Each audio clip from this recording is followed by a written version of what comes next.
नमस्कार दोस्तों, आज मैं आपको थायराइड की प्रॉब्लम को दूर करने के लिए कुछ योगासन, प्राणायाम, एक्यूप्रेशर पॉइंट के बारे में जानकारी दूंगी। दोस्तों, क्या आपको पता है कि इंडियन थायराइड सोसाइटी के रिपोर्ट के अनुसार हमारे देश में हर 10वां व्यक्ति थायराइड से पीड़ित है। पुरुषों की अपेक्षा महिलाओं में थायराइड की प्रॉब्लम 10 गुना ज़्यादा होती है। इसकी वजह है उनकी शारीरिक संरचना जो कि पुरुषों से अलग होती है और इसी वजह से उनमें हार्मोनल चेंजेस ज़्यादा होते हैं। आजकल की बदलती लाइफस्टाइल और खान पान से हार्मोन्स में चेंजेस और भी तेज़ी से होने लगे हैं।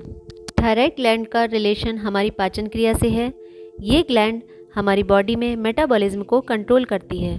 थायराइड ग्लैंड से थायरॉक्सिन नामक हार्मोन्स का सिक्रीशन होता है और ये सिक्रीशन दो तरह का होता है। पहला हाइपोसिक्रीशन और दूसरा हाइपर सिक्रीशन। अब हम कुछ योगासन के बारे में जानेंगे। इसे करने से थायराइड की प्रॉब्लम को दूर करने में हेल्प मिलेगी। योगासन। पहला सर्वांगासन। इस आसन को करने के लिए सबसे पहले पीठ के बल सीधा लेट जाइए। दोनों पैर सीधे तथा आपस में मिले हुए हों। दोनों हाथ बगल में सटाकर हथेलियां जमीन की ओर करके रखें। सांस को अंदर भरकर पैरों को धीरे धीरे 30 डिग्री, फिर 45 डिग्री, 60 डिग्री और अंत में 90 डिग्री तक उठाएं। पैरों को ऊपर उठाते समय दोनों हाथों का सहारा ले सकते हैं। अब 120 डिग्री पर पैर को ले जाकर हाथों को उठाकर कमर के पीछे लगाएं। कोहनियाँ भूमि पर टिकी हुई हों। पैरों को मिलाकर सीधा रखें। पंजे ऊपर की ओर तने हुए हों तथा नज़र को पैरों के अंगूठे पर रखें। इस समय सांस सामान्य रहेगी। सांस को छोड़ते हुए इस आसन से वापस नीचे आना है। पैरों को सीधा रखते हुए पीछे की ओर थोड़ा झुकाइए, फिर दोनों हाथों को कमर से हटाकर भूमि पर सीधा कर लें तथा जिस क्रम से आप ऊपर उठे थे उसी क्रम से धीरे धीरे पैरों को भूमि पर सीधा रखें। इस आसन को शुरुआत में 10 सेकंड तथा अभ्यास होने के बाद 5 मिनट तक किया जा सकता है। इस आसन के बाद अगर मत्स्य आसन कर लिया जाए तो सर्वांगासन का अधिक लाभ मिलता है। मत्स्य आसन के बाद शव आसन करना चाहिए। इस आसन को करने से थायराइड और पिट्यूटरी ग्लैंड एक्टिव हो जाते हैं और प्रॉपर ढंग से वर्क करने लगते हैं। थायरॉक्सिन हार्मोन्स और TSH हार्मोन्स ठीक प्रकार से बनने लगते हैं जिससे बॉडी में एनर्जी आती है। इस आसन से मोटापा, दुर्बलता तथा थकान आदि प्रॉब्लम दूर होती है और हमारे इम्यून सिस्टम भी स्ट्रांग होता है। दूसरा, मत्स्य आसन। इस आसन को करने के लिए सबसे पहले आप पद्मासन की पोजीशन में बैठकर अपने हाथों का सहारा लेते हुए कोहनियों को ज़मीन पर टिकाते हुए पीठ के बल लेट जाइए। अब सांस अंदर भरते हुए हथेलियों को कंधे के पीछे टिकाकर उनका सहारा लेते हुए अपनी गर्दन को जितना हो सके उतना पीछे मोड़िए। पीठ तथा चेस्ट का पोर्शन ऊपर उठाइए तथा घुटने जमीन पर टिकाइए। पैर के अंगूठे को हाथों से पकड़िए तथा कोहनियों को ज़मीन पर टिकाइए। इस पोजीशन में आप सांस अंदर भरकर जितनी देर आसानी से रह सकते हो रहिए तथा धीरे धीरे आप स्टार्टिंग पोजीशन में यानी पद्मासन में आ जाइए। इसके बाद आप कुछ सेकंड के लिए शवासन में लेट जाइए। ये आसन थायराइड, पैराथायराइड तथा एड्रेनल ग्लैंड को हेल्दी बनाता है। इसे करने से थायराइड की प्रॉब्लम दूर होती है। स्टमक तथा इंटेस्टाइन के लिए यह अति उत्तम है। सर्वाइकल प्रॉब्लम में भी लाभकारी है। तीसरा, हल आसन। हल आसन को करने के लिए पहले आप पीठ के बल सीधा लेट जाइए। हाथों को बगल में सटा कर रखिए। अब सांस लेते हुए धीरे धीरे पैरों को ऊपर उठाइए। पहले 30 डिग्री, फिर 60 डिग्री, फिर 90 डिग्री तक उठाने के बाद पीठ को ऊपर उठाते हुए पैरों को सिर के पीछे सांस को बाहर निकालते हुए ले जाइए। पैरों को पीछे ले जाने के लिए आप हाथों का सहारा ले सकते हैं। पैरों को ज़मीन से टिकाने के बाद दोनों हाथों की उंगलियों को एक दूसरे में फंसाकर पीठ के नीचे ज़मीन पर रखना है, जैसा कि वीडियो में दिखाया गया है। हमें हल जैसी आकृति बनानी है। अगर आपसे इस तरह नहीं हो रहा है तो आप हाथों को सीधा रख सकते हैं। इस समय सांस सामान्य रहेगी। इस पोजीशन में 10 से 30 सेकंड तक रह सकते हैं। इस आसन से वापस आने के लिए आप जिस क्रम से ऊपर गए थे उसी क्रम से अपने हाथों का सहारा लेते हुए पैरों को भूमि पर टिकाना है। घुटनों को सीधे रखना है। अब थोड़ी देर शवासन की स्थिति में रहना है। ये आसन थायराइड ग्लैंड को एक्टिव बनाता है, जिससे थायराइड की प्रॉब्लम धीरे धीरे दूर होती है। ये आसन हमारी स्पाइनल कॉर्ड को हेल्दी और फ्लेक्सिबल बनाता है। इस आसन को प्रतिदिन करने से पैंक्रियाज एक्टिव होता है और डायबिटीज़ जैसा रोग ठीक होने लगता है। पूरी बॉडी में ब्लड सर्कुलेशन प्रॉपर ढंग से होने लगता है। जिन लोगों को high blood pressure, slip disc, spinal cord में टीबी आदि रोग हों, उन्हें ये आसन नहीं करना चाहिए। चौथा, उष्ट्रासन। इस आसन को करने के लिए पहले आप वज्र आसन में बैठ जाइए। अब दोनों घुटनों पर आधा खड़े होकर एड़ियों को पंजे के सहारे खड़ा करके उन पर एक एक करके दोनों हाथों को रखें। उंगलियों से पैर को पकड़ें। अब सांस भरते हुए सिर और गर्दन को पीछे मोड़ते हुए कमर को ऊपर उठाइए। अब सांस छोड़ते हुए एड़ियों पर बैठ जाइए, यानी वज्र आसन में बैठ जाइए। इस तरह 3 बार करिए।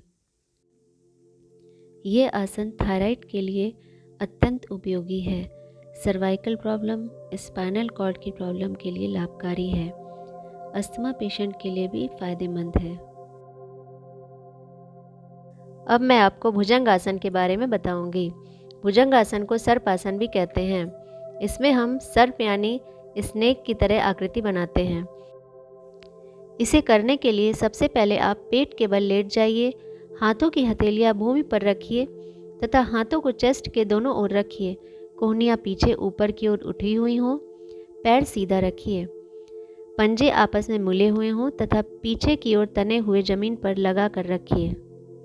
अब सांस को अंदर भरते हुए सिर और चेस्ट को धीरे धीरे ऊपर उठाइए। सिर को ऊपर उठाते हुए गर्दन को जितना आसानी से हो सके पीछे की ओर मोड़िए। इस पोजीशन में शुरुआत में 10 सेकंड तथा अभ्यास के बाद 40 सेकंड तक रह सकते हैं। फिर आप सांस को छोड़ते हुए पहले की स्थिति में पेट के बल लेट जाइए। इस आसन को इसी प्रकार 3 से 5 बार करना चाहिए। भुजंग आसन से थायराइड, पैराथायराइड की प्रॉब्लम दूर होती है। पिट्यूटरी ग्लैंड भी एक्टिव होता है। सर्वाइकल स्पॉन्डिलोसिस, स्लिप डिस्क आदि रोगों में भी बहुत लाभकारी है। भुजंग आसन को करने के बाद 1 मिनट के लिए पेट के बल लेटकर दोनों हाथों को विपरीत दिशा में मोड़कर भुजाओं पर रखिए। सिर दोनों हाथों पर टिका कर रखिए। पैरों को 1 फुट तक फैलाकर एड़ियां अंदर की ओर तथा पंजे बाहर की ओर खुले रखिए और आंखें बंद रहेंगी। इसे मकर आसन कहते हैं। इस आसन में 1 मिनट के लिए विश्राम करिए। इस आसन से बॉडी रिलैक्सेशन होता है और आपकी एंडोक्राइन ग्लैंड्स भी स्ट्रांग होती है। सिंहासन। इस आसन को करने के लिए वज्र आसन में बैठ जाइए और अगर हो सके तो सूर्य की तरफ मुख करके बैठिए। ऐसा करने से आपको इस आसन का ज़्यादा लाभ प्राप्त होगा। वज्र आसन में बैठने के बाद घुटनों को थोड़ा फैलाएं और हाथों की उंगलियों को अंदर की तरफ करके पैरों के बीच में सीधा रखिए। अब सांस को अंदर भरते हुए जीभ को बाहर निकालिए तथा आँखों से दोनों भवों के बीच में देखते हुए सांस को बाहर निकालते हुए सिंह यानी लायन की तरह आवाज़ निकालिए, जितनी देर तक आप आवाज़ निकाल सकें। इस प्रकार आप 3 से 5 बार करिए।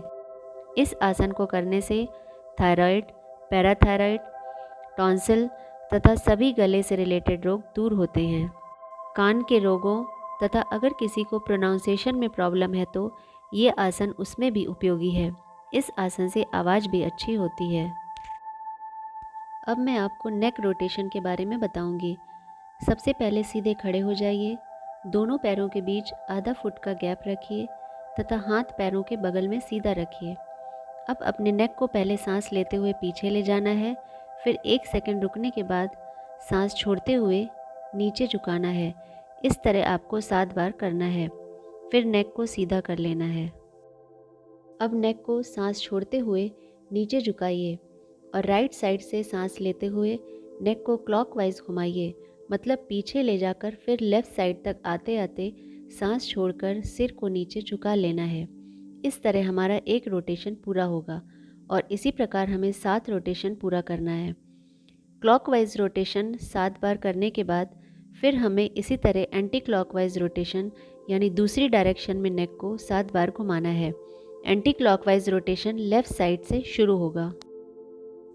नेक रोटेशन को करने से आपका थायराइड, पैराथायराइड और पिट्यूटरी ग्लैंड एक्टिव हो जाएंगे और प्रॉपर ढंग से वर्क करने लगेंगे। प्राणायाम थायराइड प्रॉब्लम में मुख्य रूप से कपालभाति और उज्जयी प्राणायाम बहुत ही उपयोगी है। इन दोनों प्राणायाम को ज़्यादा देर तक करना है तथा अन्य प्राणायाम को जैसे भत्सिका, अनुलोम विलोम, भ्रामरी, उद्गीत आदि को थोड़ी देर करेंगे। अनुलोम विलोम प्राणायाम। इस प्राणायाम को करने के लिए सबसे पहले किसी धनात्मक आसन में बैठ जाना है। फिर अंगूठे से दाहिनी नासिका को बंद करके बाईं नासिका से सांस को धीरे धीरे अंदर लेना है और जब सांस पूरी तरह अंदर भर जाए तो अनामिका व मध्यमा उंगली से बाएं नासिका को बंद करके दाहिने नासिका से पूरी सांस को बाहर छोड़ देना है। इस प्रकार करने से अनुलोम विलोम की एक प्रक्रिया पूरी होती है। इस प्राणायाम में ध्यान देने योग्य बात यह है कि सांस को धीरे धीरे लेना है और धीरे धीरे छोड़ना है। इस प्राणायाम को आप 1 मिनट तक करिए। अनुलोम विलोम प्राणायाम करने से आपका मन शांत होगा, स्ट्रेस दूर होगा तथा गले के अन्य रोगों के साथ साथ थायराइड प्रॉब्लम में भी लाभ होगा। भत्सिका प्राणायाम। इस प्राणायाम को करने के लिए किसी ध्यानात्मक आसन में बैठकर दोनों नासिकाओं से सांस को पूरा अंदर तक भरना है तथा तुरंत पूरी सांस को बाहर छोड़ना है। सांस को केवल डायफ्राम तक ही भरना है, पेट नहीं फूलना चाहिए। जिन लोगों के लंग्स तथा हार्ट कमज़ोर हों वे लोग इसे धीरे धीरे कर सकते हैं और स्वस्थ लोग इसे मध्यम गति से कर सकते हैं। बाद में अभ्यास होने के बाद तीव्र गति से कर सकते हैं। इस प्राणायाम को 1 मिनट तक करिए। कपालभाति प्राणायाम। इस प्राणायाम को करने के लिए सबसे पहले किसी ध्यानात्मक आसन में बैठकर सांस को बलपूर्वक बाहर निकालने पर पूरा ध्यान दिया जाता है। इस प्राणायाम को करते समय आपका पेट अंदर की तरफ जाएगा और फिर बाहर हो जाएगा। सांस को केवल बाहर छोड़ने पर ध्यान देना है, सांस को लेने की कोशिश नहीं करनी है। अपने आप सांस सहज रूप से अंदर चली जाएगी तथा पेट में भी अपने आप सिकुड़ने तथा फैलने की क्रिया होती रहती है। इस प्राणायाम को आप 5 से 10 मिनट तक करिए। उज्जयी प्राणायाम। इसे करने के लिए किसी ध्यानात्मक आसन में बैठकर दोनों नासिकाओं से सांस अंदर खींचना है, गले को सीधा रखना है। अंदर खींची गई सांस का स्पर्श गले में अनुभव करना है। गले में घर्षण होने से एक ध्वनि उत्पन्न होगी, मतलब हमें सांस को नासिकाओं से लेते हुए गले तक ले जाना है तथा जब तक आप आवाज़ निकाल पाएँ निकालें। फिर अपनी चिन को गर्दन मोड़कर नीचे टच कराना है और 10 सेकंड तक सांस रोके रखना है। 10 सेकंड के बाद दाईं नासिका को बंद करके बाईं नासिका से सांस बाहर निकाल देना है। इस क्रिया को 5 बार करना है।